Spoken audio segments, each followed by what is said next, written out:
Hey guys, and welcome back to another CrispFX tutorial. I apologize for not uploading a video last week, I had some complications going on. But anyway, this week we'll be doing something a bit different.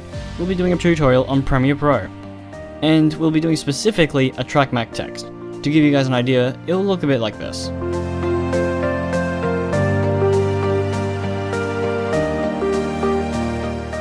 Alright, so to get started guys, we'll want to have our footage already imported. And what I'm using is some drone footage of Australia, so now we're just gonna drag and drop that onto our timeline here.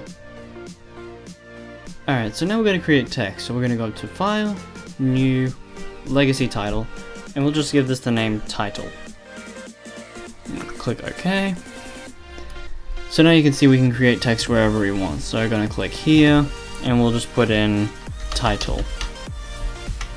And I'm going to change the font to Future Now. Alright, so now we'll just enlarge the font to about, let's say, 250, and just change the color to solid white there. That was on a slight gray. So now we're going to go down to here and click center, so now it is dead middle of the screen. So now we can close this panel and you'll find your text tile. It will be in the project window. So now we're just going to drag and drop this on top of the footage layer. Alright, so now to put the video inside the text, we have to apply a TrackMac key onto it. So we're going to go into Effects, and we're going to search up TrackMac key. And this will be it here. We're going to drag and drop that onto the footage layer. And now we're going to go into Effect Controls, and you'll see down here is TrackMac key. Down here is a little drop box, and you're going to select Video 2, as the layer for the text is on Video 2. Alright, so now you can see that the video is playing within the text layer.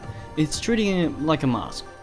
But that's all there really is to it. It's a cool but simple effect, but keep in mind when using the TrackMac key, you can only select the layers that are above the layer you've got the TrackMac effect on.